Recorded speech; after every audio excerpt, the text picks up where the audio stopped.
Hi Gilad. Hello. We're here with Gilad Dobrecky from Israel. Yep.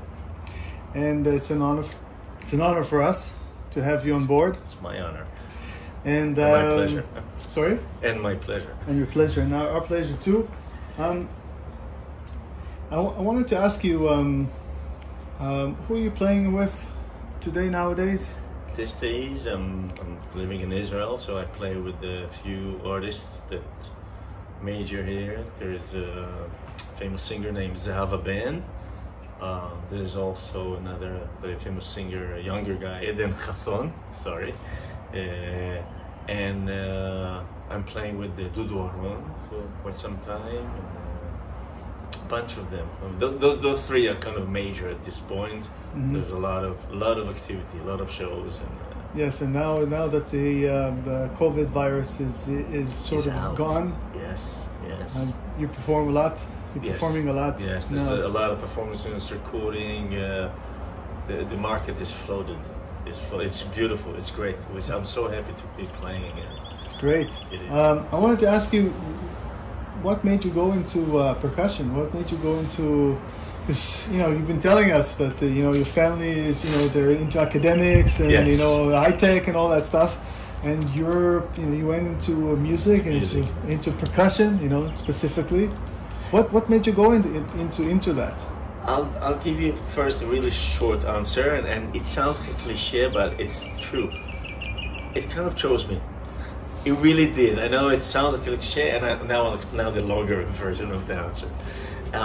First of all, my parents really supported us in terms of music and sport and community activities.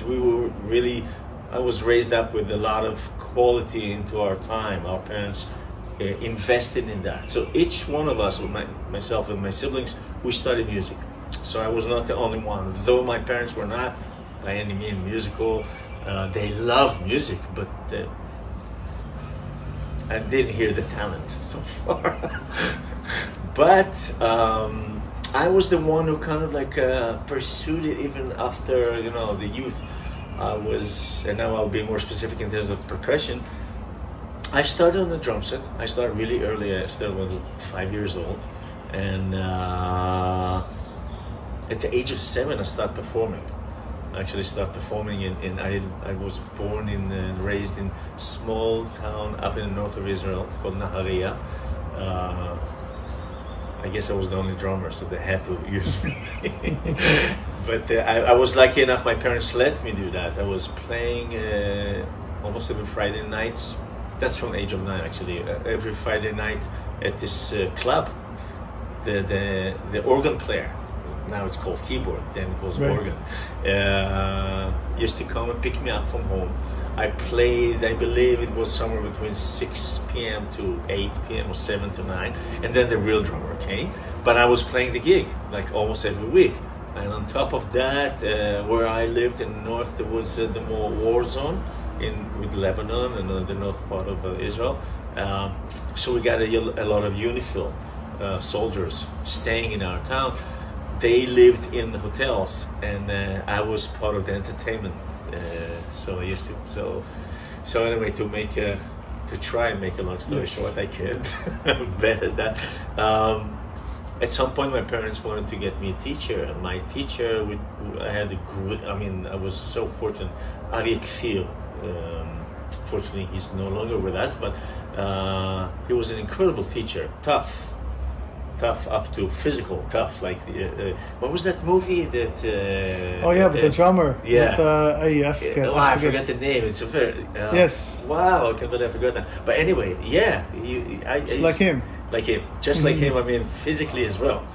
But he was an incredible teacher, methodically and very persistent.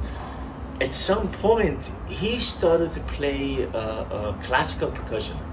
He started to study in the big city, Tel Aviv. And apparently, he used to teach me a week after what he studied. He taught me that. And at some point, he was so noble and such a great guy that he told my parents, look, there's no point of me learning that 1 week before and then teaching Gilad. Why don't you take him to study with my teacher in Tel Aviv? And that's how it became. but that was classical percussion. But I guess that was kind of like part of the reason that that whole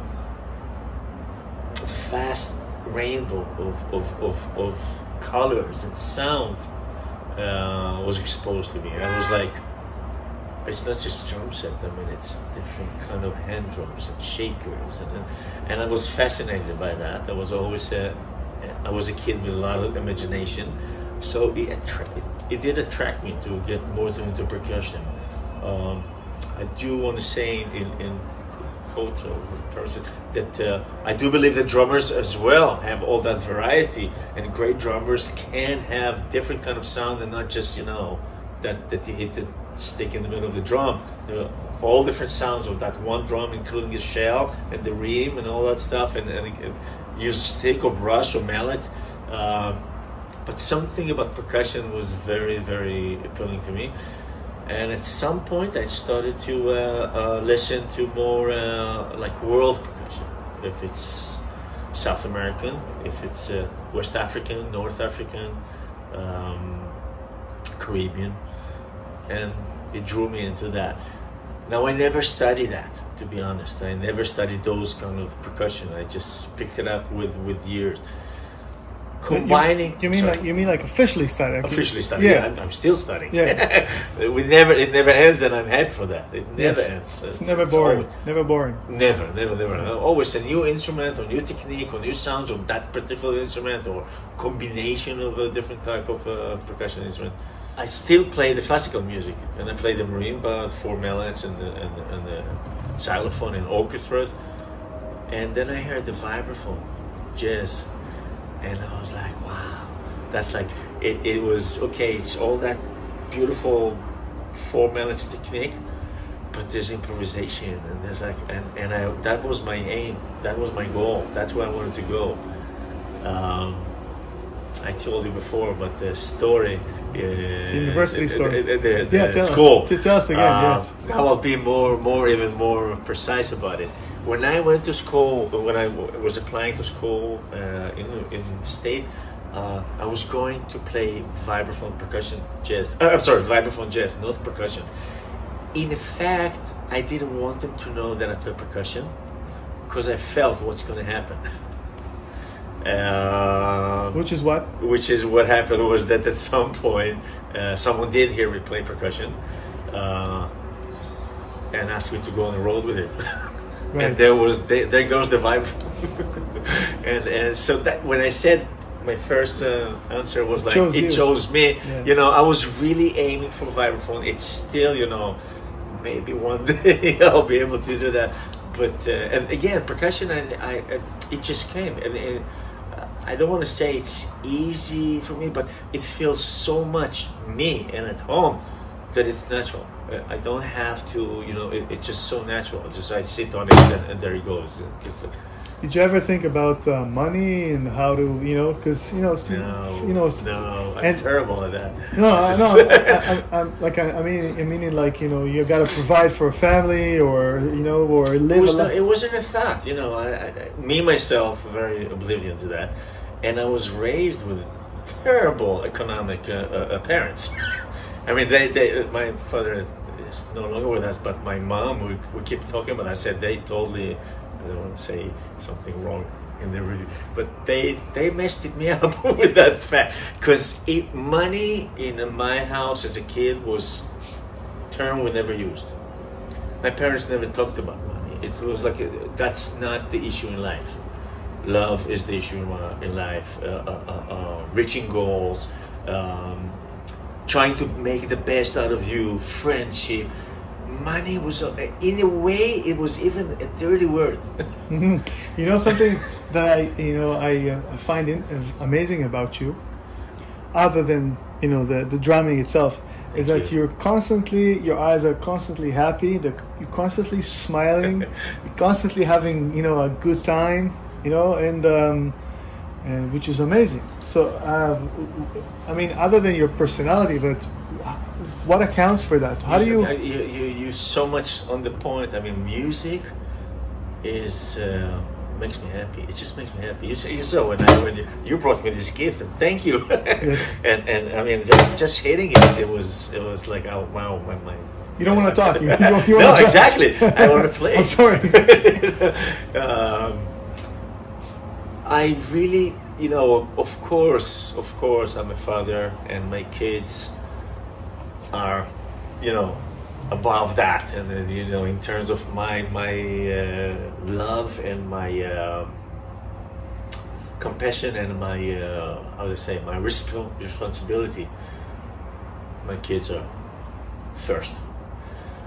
I mean, you mean for yourself. You mean for yourself. Even Like, for your myself. kids are first. Yes. Yeah. Always, Okay, I always. understand. Okay. But music was always there. Music is like, it's like music supports me.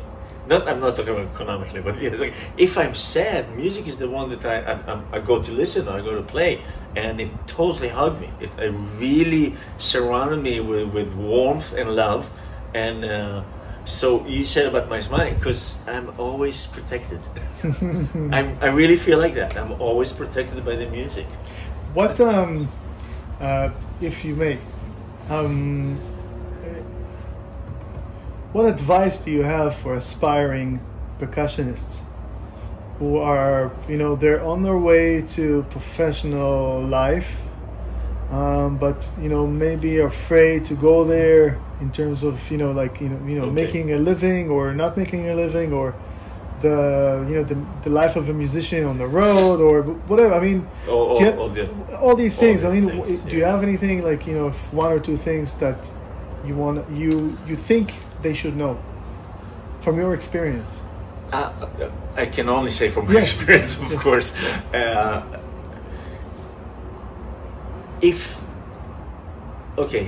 have so much, so many answers.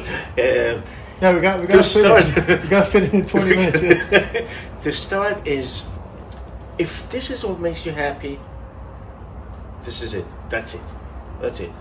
And if you're willing to invest in that, in terms of time, in terms of practicing, in terms of maybe even wait with marriage, or maybe wait with kids, or maybe, I don't know. I'm going to say about that a little later, that it doesn't conflict at all. You can get married and have kids and still make really good music. But I believe that any profession, if you have the passion for it, it will bring, the work. And I'm so happy to get up and go to work. But, I'm going to tell you, when we used to live in the state, I used to live in the New York area for 20 years. One time, it was just one time, years, I told my kids, no, they came to me and they said, Daddy, how come you never go to work? And I'm like, what the hell? I'm working my butt off. I'm playing every night, I'm recording, I'm going all around the world. And then I realized I never used the word work. I always said, I'm going to play, I'm going to perform, I'm going to record, I'm going to teach, I never go to work. That kind of sums it up. Right. I never look at it as work. Lucky me, it pays. Lucky me, it pays. I mean, so, okay, I'm not going to be, Rothschild, or billionaire. But I am billionaire in my heart with all what music gives to me. Advice, a little more practical advice. I really believe my goal was always with music is to reach what Gilad has to say in music. Meaning that I was looking ways to express myself. But I really, really respect tradition. And in percussion, it's the first instrument beside the vocal. There's no point in this planet that doesn't have some kind of percussion tradition. Wiser, better musicians than us came to conclusion that's the way to play that particular instrument for years. Study that and respect that, really respect that, because there's a lot for you to study from it. At the same time, don't lose yourself and your own imagination. Respect that, learn it, have it to a point where you really can do it within the traditional setting. But then, you know, I play African, West African Senegalese music, or Afro-Cuban music, or Peruvian, Afro-Peruvian. And it's not like all of a sudden Gilad is going to be Cuban. But I really don't want to. I want that language of instrument and music to be part of what I am. So that's one thing I want to, if I can pass on, is respect the tradition, learn it to all the way, and then go beyond. Even technically, if on the cajon you play with this kind of a sticking or hand for the bass sound, and this open, that's the tradition, and you learn you have to do it right when you play the tradition. But it doesn't mean that you can play like that. That's another way. No, it's not part of the cajon vocabulary, but it sounds great. Yeah, it's not part of the traditional cajon vocabulary. Oh, it's not exactly. Yeah, it's not part, yeah. But. I'm not gonna be all of a sudden Afro-Peruvian or flamenco guy. I can play that, but I don't want to be that. That's not my goal. I want to be able to. Someone puts a recording and they can hear the percussion and they can say, "Wow, that's Gilad." That's for me where I want to reach. Because if I sound like all others great flamenco or Afro-Peruvian cajon players, I missed my goal. So that's something that I really, if I can pass on, is don't lose yourself. I have students, they come right now, they never play the cajon traditionally correct, quote unquote, and I ask them, okay, play for me, and then play, and they do some great stuff. And I'm like, okay, I'm gonna teach you the correct way, but don't you ever lose what you have, because that's yours. Right. And so during the lesson, every lesson that I meet them, I always ask them, okay, now do a little bit of yours. I don't want you to lose your thing. So combine those. That's the way I look at music. That's great. I do want to add that we talked about the traditional instrument and invent things of your own with it. I want to go further with that. When I play music a lot of time, I have something in my head that I hear some kind of sound that doesn't necessarily exist. So I invent instrument. Now, I've learned with years, I didn't invent nothing. Everything was there way before me. I just happened to hit on it or use it in a different ways. What I'm saying it's your own is, combination, maybe. Yeah, it's your the combination, yeah. Exactly. But also, you know, use it as listen, percussion is everything. We used to call it 3S. Shake, scrape, or strike. Whatever you can scrape, it's percussion. Whatever you can strike, not people. it's an instrument. If you can shake it, it's a percussion instrument. So with that in mind, it's endless. It's endless. And what I want to encourage is use your imagination. If you hear sounds or some kind of a pattern or something, you hear some music and you want to play for that, but you don't have that instrument, make it. Yeah. Just make that instrument. Right. You know, invent that. It maybe not be, you know, some Einstein invention of Da Vinci. I don't know. But what you're sitting on is a box. Exactly. You know exactly. I mean? Exactly. It's a you know, very finely tuned box. I mean, after, you know, with time, people learn to tune them. Exactly. But at the end of the day, it's a box. It's a box. It's right. a box. Exactly. So that's something that I did wanted to add. That it also brings me to the point where it also connect to what you said. I keep smiling. We have to stay kids. We're allowed to. Right. There's a joke when you ask a kid, what would you like to do when you grow up? And he says, a drummer. And I said, well, you can't do both. so I chose drummer. You chose both. I didn't grow up. No, I mean, it's I mean, like, you know, the inventiveness of a child. Yeah. You know, the imagination of a child is like the most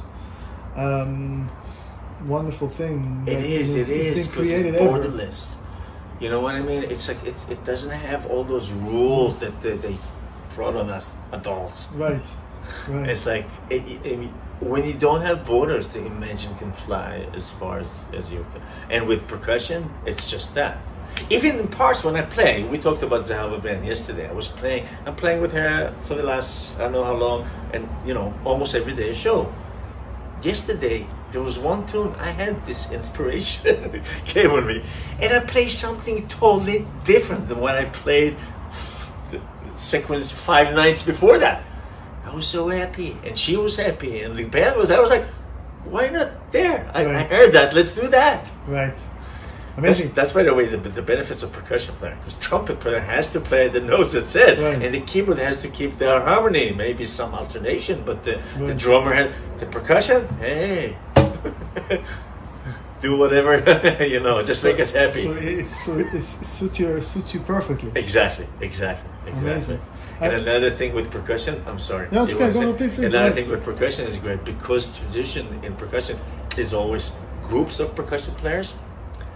So when us percussion players, they bring us another percussion player in the band, we are the only kind that are very happy for that. If you bring another trombonist for another trombonist, who's going to play the solo? Or the guitarist, who's leading, who's with percussion, the more the merrier. We're like, yeah, another one of us, and we're like, let's play together. You do that, I do that, and then we switch, and it's camaraderie. Yes, absolutely, and there's no competition at all because we want to play together.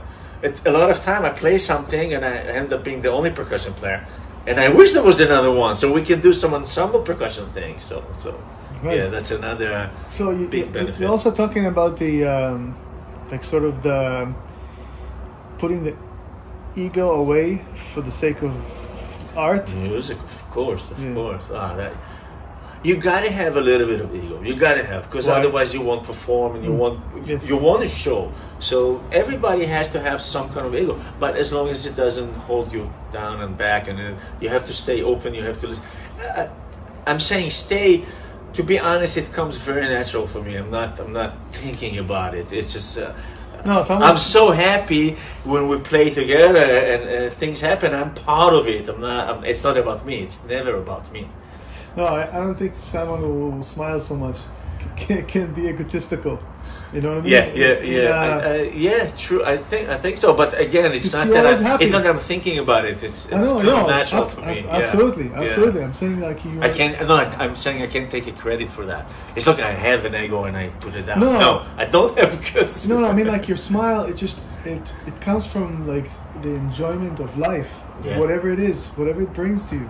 You know what I mean? Especially in music, within the context of band or music or whatever. You like, okay, so he's doing this and then he's doing that. Okay, so I'll do this or whatever. You know what I mean? For the sake of music, for the sake of beauty. And exactly.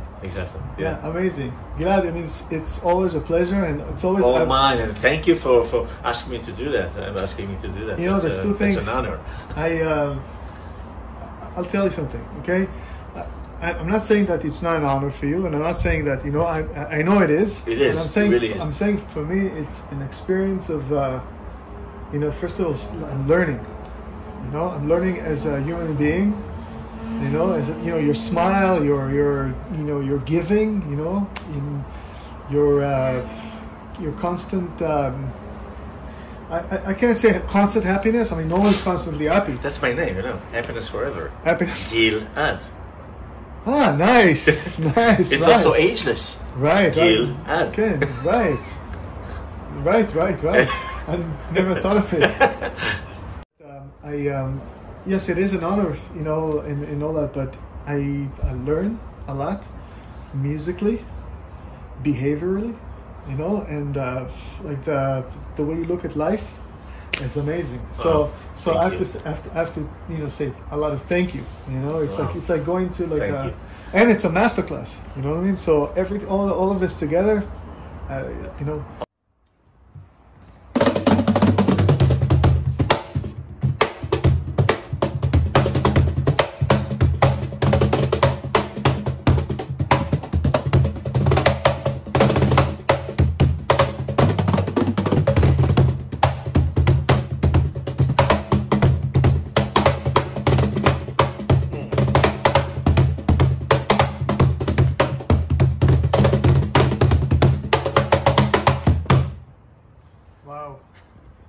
Thanks so much, Gilad. Thank you very Happiness much. forever. Happiness forever. Happiness forever.